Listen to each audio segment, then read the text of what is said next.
accepted by the Muslims, this is accepted by the Christian apologists, it's accepted by everyone. Furqan is the word that means criterion. But does it? Let's start having a look, shall we? Yeah, there is only one way to find out, and that's actually to look at the verses. And these are the first two. So we have here in Surah Al-Baqarah, verses 53 and 185. So 53, and as we gave Moses the writing and the Furqan, that ye may be guided. Now, this actually reminds me when, even before we started to work together, that this particular verse was doing my head in. It's like, okay, so what do we know from the Abrahamic faith that was given to Moses? So if the writing is the Torah, then the Furqan should be the Ten Commandments, the tablets. But when you take that meaning and then you look at the other verses, you realize that that's not the case. So that Furqan had to be something else. I'm looking forward to actually seeing what we find when we dig a little bit deeper. And with the second verse, so the month of Ramadan, which the Quran was made to descend in as guidance for humans and evidencers from the guidance and the Furqan. This actually I should have mentioned before, but it is written there. This is from the translation of Saint Murad. As we're going to see not only in this show, but in other live streams going forward, is that the translation from Saint Murad is very literal. It says exactly what it is in there, and if a word doesn't exist or didn't exist in 1400 years ago in the Arabic, he will not translate it, which obviously helps us to zero in on those words and see why those words were not Arabic and now they have become so. So, but it is the translation from Saint Murad that actually gives us quite a few of the answers. It is very, very literal. So we can see things like the tenses and quite a few other things. So it's a bit harder to read, but that's actually what Arabic speakers experience with the Quran. So we are getting the Arabic experience reading it in English. So if there is something, sometimes I might add like commas or punctuation marks in his translation just to make it a little bit easier to read, but otherwise I will just keep it as he translated. On this one, we have added Furqan, as it would appear just in red and in brackets so that it actually sticks out and we see in which context it would be. But seeing as there is going to be quite a few of these verses, or well, just a handful, we better start making notes. So from these two, we better actually write that it was given to Moses. So as we're trying to figure out what Furqan actually was, we know it was given to Moses, whatever it was. We also know in here it is attached to the guidance and the Furqan. It's talking like really to the sent in as guidance for humans and evidencers from the guidance and the Furqan, which of course that would mean it's already it is not the tablets, the Ten Commandments. So anyway, we make those notes and let's I see what think else we find. 1 second, Mura, go back. Yep. I mean, it's JC, obviously.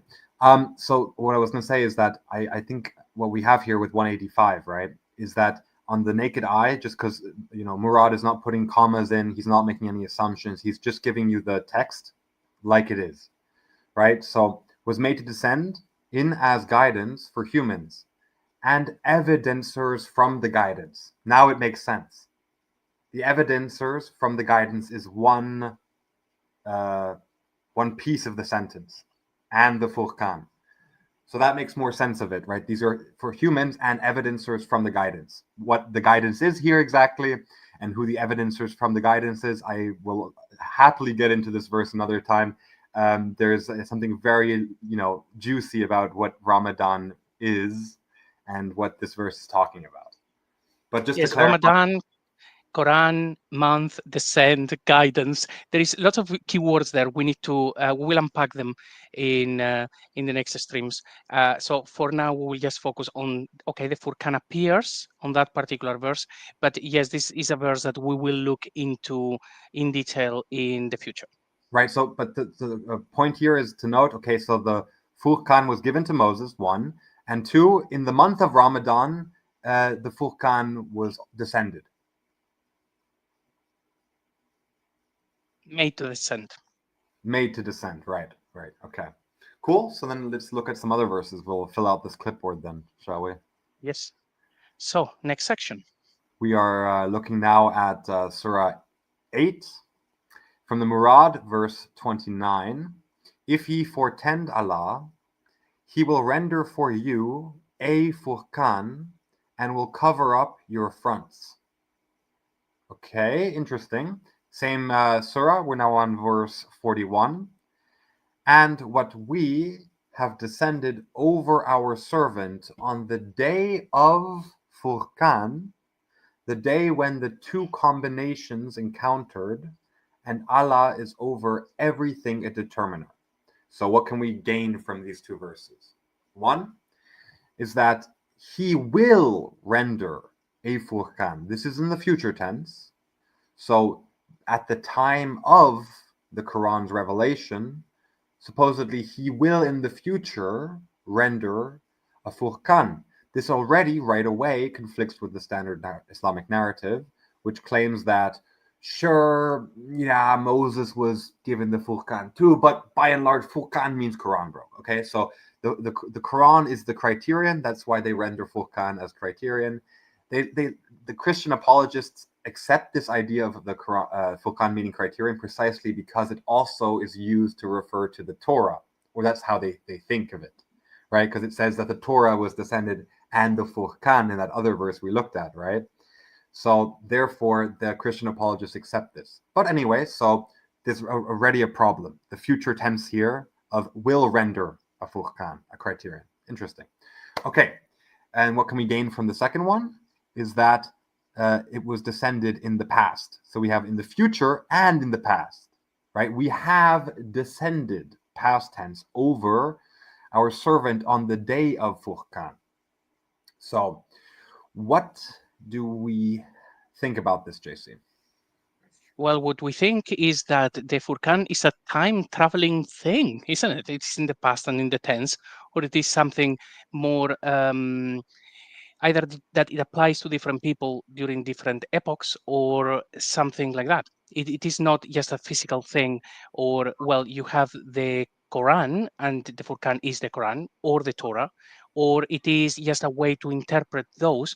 When you use the future tense, that means that it hasn't actually happened. And actually, it says that he will render a Furqan and will cover up your upfronts. So this is actually addressing people. So if you're actually talking or listening to somebody saying these words, that Furqan will happen for you at some point in the future.